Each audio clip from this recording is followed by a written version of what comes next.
Shri Matre Namaha, Shri Gurubhyo Namaha. Let's start today's stream with a shlokam from Sri Suktam.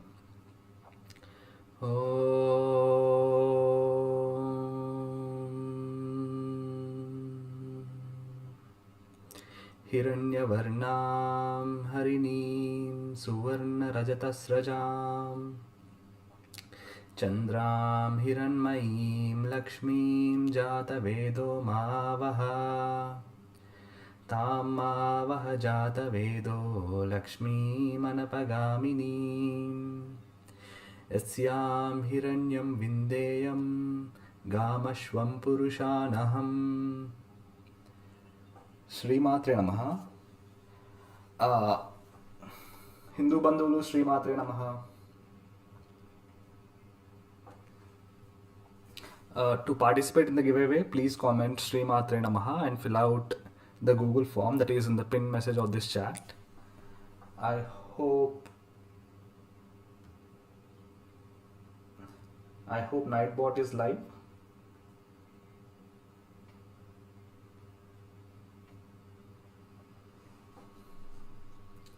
Yep. So I have created Palika Shetty Sri Matre Namaha. So this is the 15th Sri Chakra, the Blue Lotus theme Sri Chakra. I think you haven't listed your name, right? Yeah, if you wish to participate in the giveaway, please comment Sri Matre Namaha and also fill out the Google form.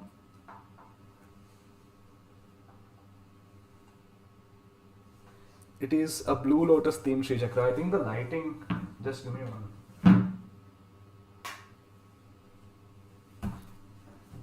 Is this better?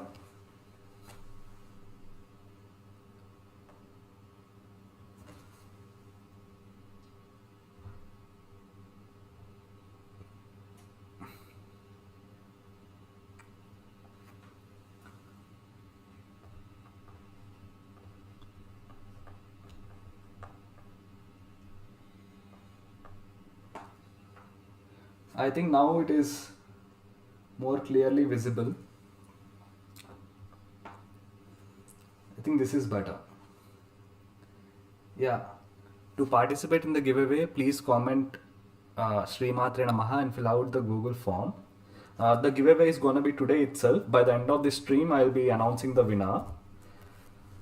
So today's stream is special, wherein I have prepared some slides to... Yeah, I think this is better. So I have prepared some slides to tell you guys how you do Lalitha Sahasranamavali Kumkumarcha Pooja. I'll just share those slides with you.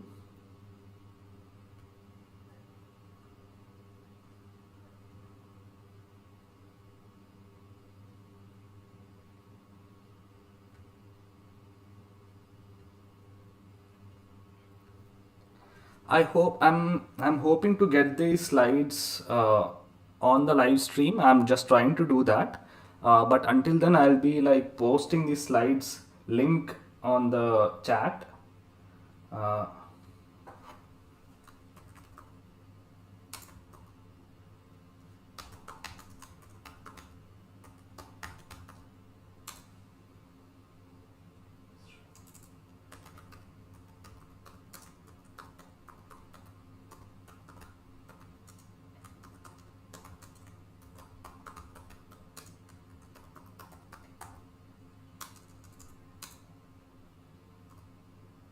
Slides link.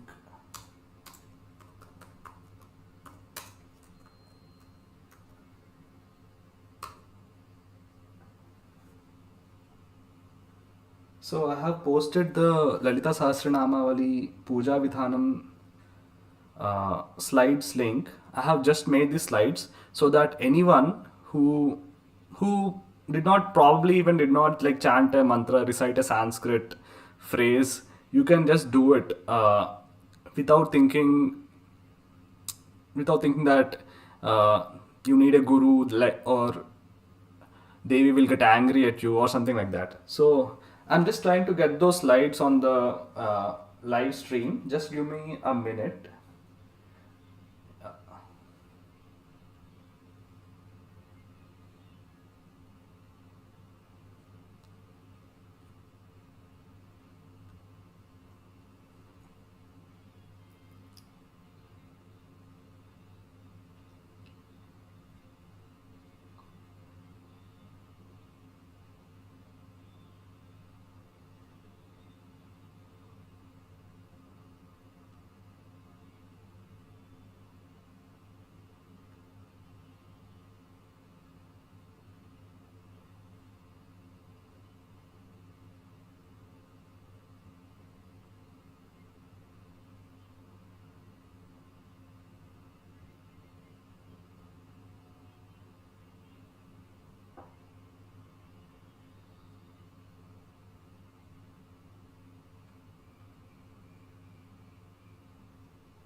Yeah, I think I have it on the,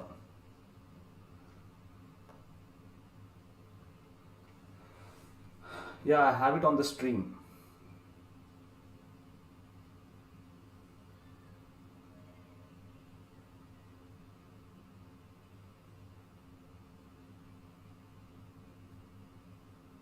Is it please let me know if it is visible.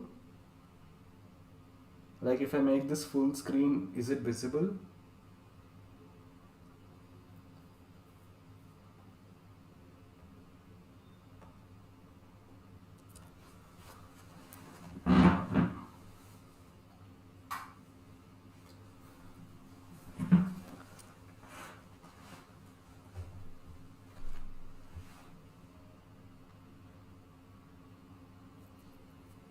Yeah, so let's start. So I'm going to go through with this presentation with the intention that I have this on I have this on video, so that anyone can come to this later and then look it up. Uh, yeah, so I'm going to explain the slides one by one. So before I start, I would like to clarify that I'm not a guru. Okay, I'm just a sadhaka like you guys. I'm sharing this information from sadhaka to sadhaka, from a devotee of Devi to a devotee of Devi. How I would do the Lalita Sahasranamavali Pooja at home. Okay, so this is how I would do, based on all the information I know, all the uh, yeah, all the aspects of puja that I know. I have created this so that people can do puja without being scared that you don't have a guru or Devi will get angry if you do it wrong. So that's what I have first mentioned on the slides as well. So the first thing I would say is to not be afraid of doing this puja, because there is no need to be afraid of Devi, who is the mother of all creation, who is the source of all creation. We are all her children, and she is not someone who is going to get angry at you and like exact revenge from you. So please don't think any of that. Even if this is your first time, and even if you make mistakes in like the puja vidhanam or the pronunciation, if you don't do it with an ill intention, it is perfectly fine. Nothing is going to be nothing is going to happen. Devi is all forgiving. So please don't be afraid to do this puja. So in this is how I feel about it, right? In Devi's view, you're just a toddler that is learning how to walk, and she's always there holding your hand. Even if you mispronounce the names, even if you get something wrong in the puja, it's not going to be your fault unless you do it with an ill intention. So you don't do it with an ill intention, it is not your fault. Okay, you just have to do the puja with the purest of intentions, and that's all that you need to do. Okay, so you don't have to be afraid that you're going to do something wrong, or if you get a name wrong. So you don't have to think like that. And yeah, so that's the first thing that I would like to begin this whole presentation with, that you don't need to worry thinking that uh, you will say something wrong and Devi will get angry at you. Absolutely nothing like that is going to happen. Devi is always holding your hand throughout the puja. And if you are doing this puja, that means Devi herself has intended uh, for you to do the puja. Okay? So please don't be afraid.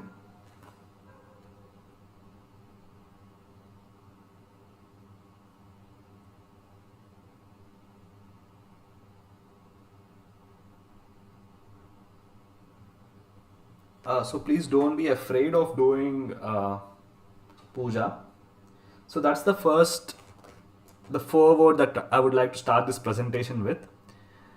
If you have any questions, this is from a sadhaka to a sadhaka. So this is not like a guru giving you a teaching. I am just like you guys. I am just a devotee. I am just a sadhaka, like people that just like any of you guys. So please don't be afraid to ask questions. I will be answering to the best possible, uh, to the best of my knowledge. Okay.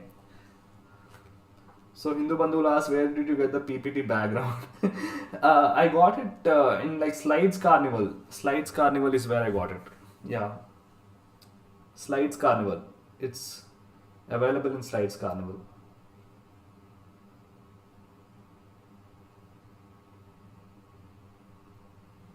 So now that I have said that, now that I have dispelled your fear, hopefully I have dispelled your fear.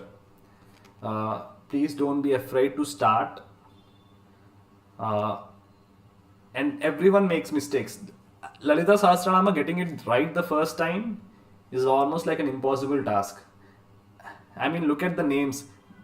Chanting those names is an exercise of the tongue, right? So if you're doing this for the first time, please don't be afraid to make mistakes. Okay. Uh,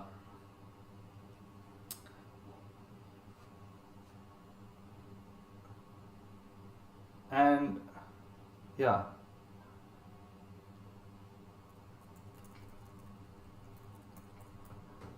So here is. I hope my audio is all right. I hope is my audio all right.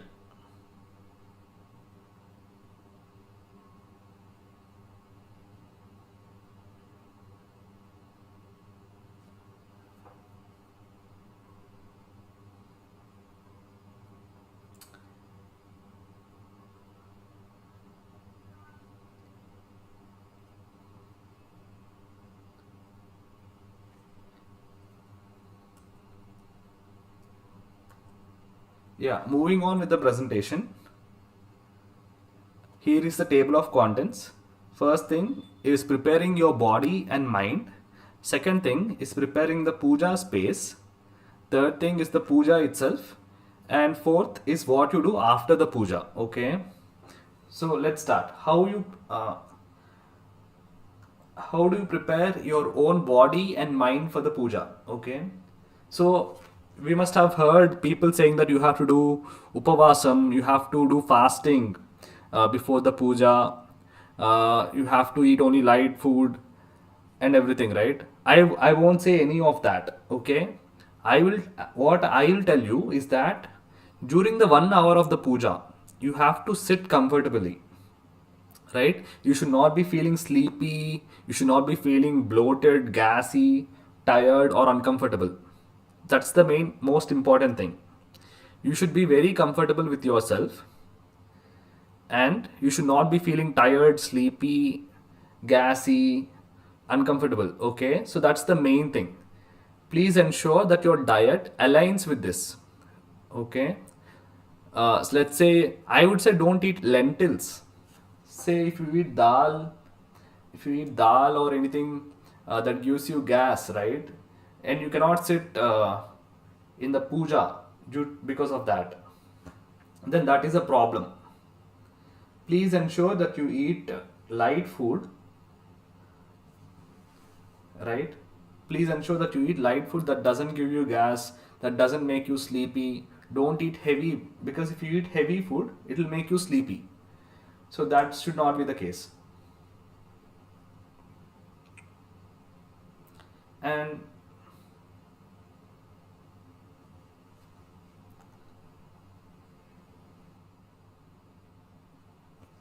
the third thing is that, is my audio okay? Can someone let me know if my audio is okay? Or I'll just give me a second so that I can. Is my audio okay? I've been having some problems with this.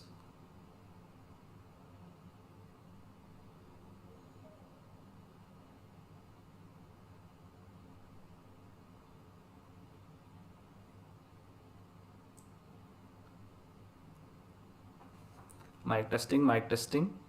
Is my audio okay?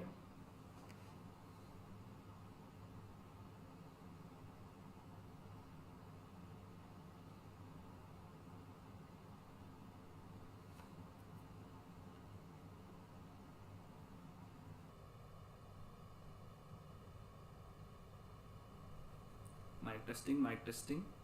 Is my audio okay? Yeah, I think it's okay. So moving on. So what I would say furthermore is that please do some stretching, right? You have to sit for 1 hour in the puja, and you should not be feeling like I have backache, I have discomfort and everything like that. Okay, so I recommend that you do some stretching and then have a bath before you sit for the puja. Do some basic stretching, stretch your legs, stretch your back, do some basic stretching and then have a bath and then sit for puja. And you wear something that is extremely comfortable for you. You don't have to wear fancy clothes. Wear something that is extremely comfortable for you, so that you're feeling so that you feel energetic and don't feel any discomfort during the puja. So that's the main important thing, because the thing is, you are using your own energies to do the puja, right? You're using your own energies to energize the kumkuma. So if your energies itself are like uncomfortable, bad, tired, tamasic, basically, if your energies are like that, then the energy that is transferred to the kumkum will also be like that. So please make sure that your energies are good. So I recommend that you do some stretching, then have a bath, and then you sit for puja, so that you're at most comfortable. That should be the main thing. Moving on, and preparing your mind. See, within the 1 hour of the pujas, you are using your own energies to power the mantras, right? You will be taking kumkuma in your hand and then doing kumkumarcha to the deity, right? You are using your own energies to empower the mantras, right? So it is of utmost importance that you be at ease with yourself. You should not be thinking like, my boss has done something like this to me, or my wife said something like this, or my husband said something like this. I'm mad at my wife, I'm mad at my mother-in-law. You should not be feeling like that.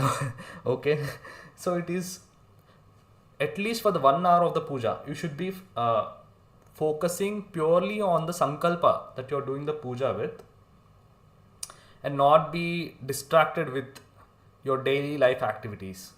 Okay, for just 1 hour, it is important that you remain focused on the sankalpa that you're doing your puja for without getting distracted by your relations, your work, your children, or whatever it is.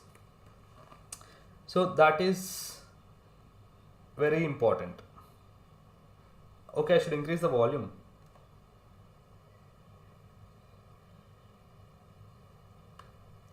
Is this better?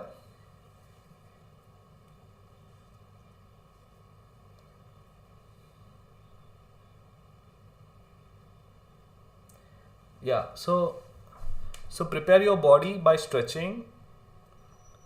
So the goal is to be extremely comfortable, extremely lively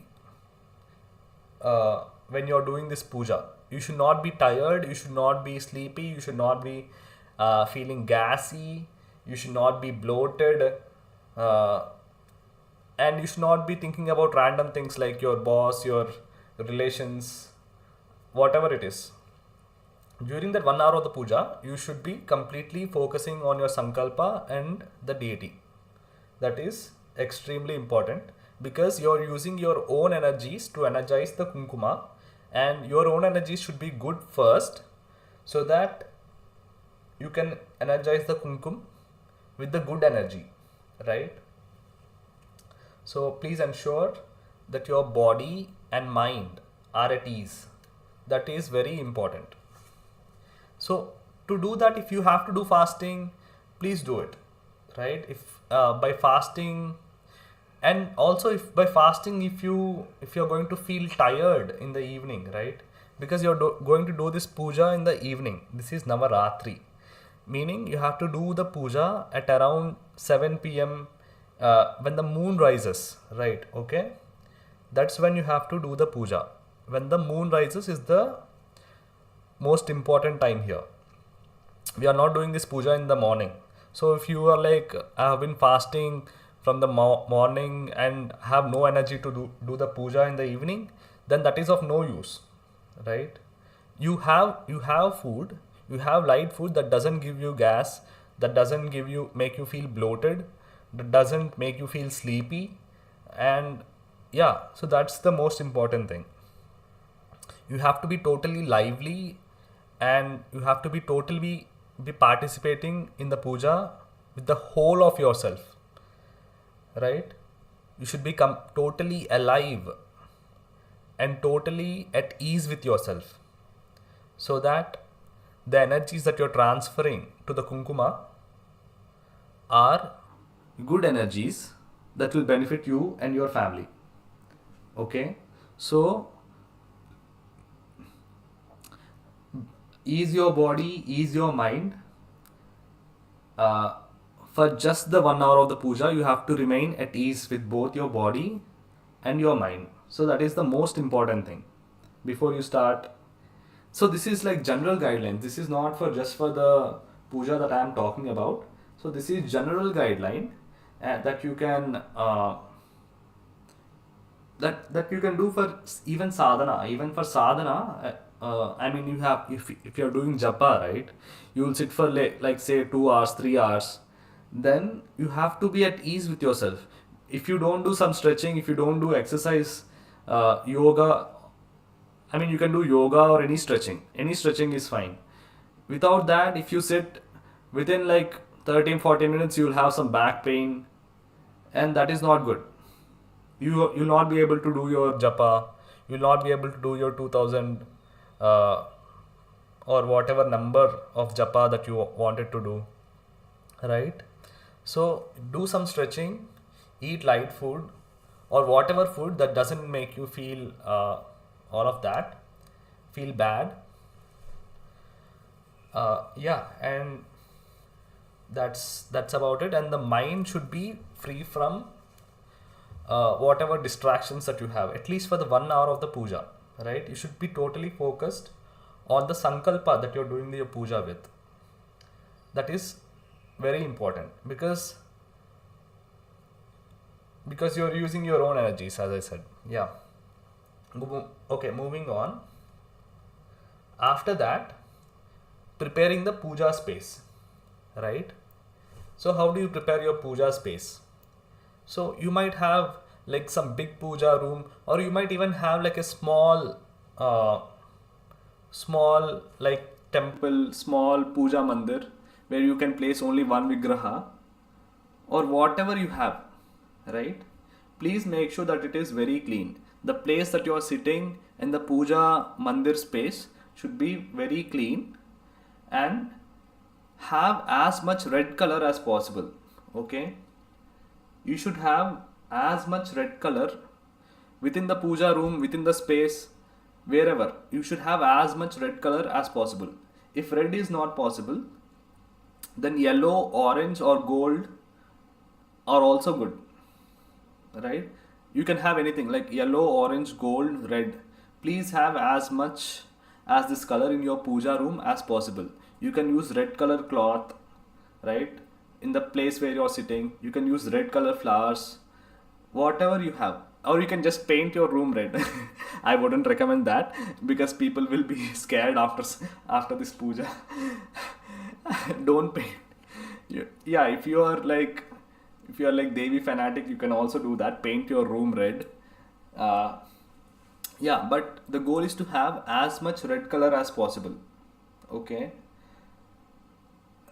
Please have as much red color as possible in your puja space, and keep the space extremely clean. If red is not possible, then you can use gold, orange, or yellow. That is also fine, right? Please have as much as possible with cloth or with flowers, or you can also paint. Doesn't matter. You try to get as much red color as possible in the puja room. That is the third step, which is preparing the puja space. And you should not be having any bad odors in the puja space.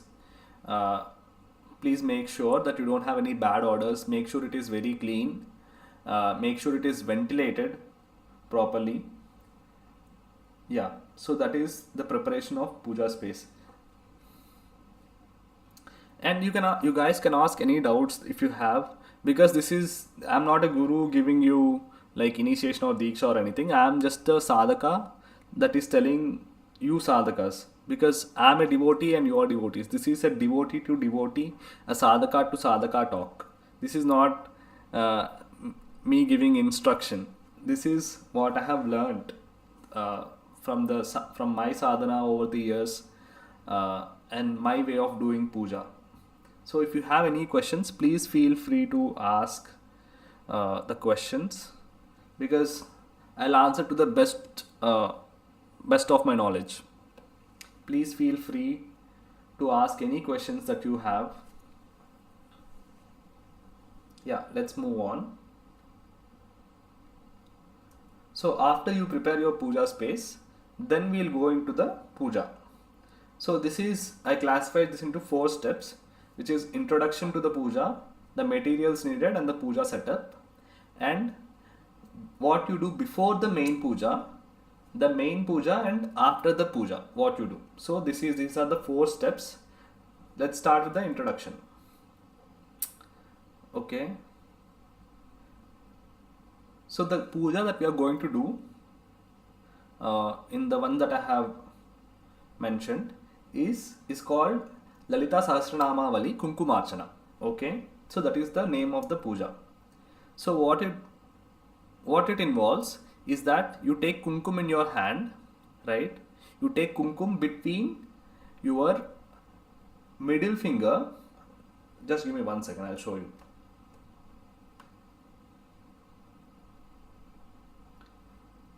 I'm just showing you how you take. So you take kumkuma between your middle finger and the ring finger, right? You have some in your hand. You take some between your middle finger and your ring finger. Your pointer will be closed. This index finger will be closed. You take kumkuma between your middle finger and the ring finger, and you have to have palms upwards, not downwards. Palms upward, and then you drop kumkuma onto the turmeric idol of the deity, like this. With each mantra you will be doing this. So that is how you do it. You take kumkuma in your palm, you pass it between your middle finger and ring finger,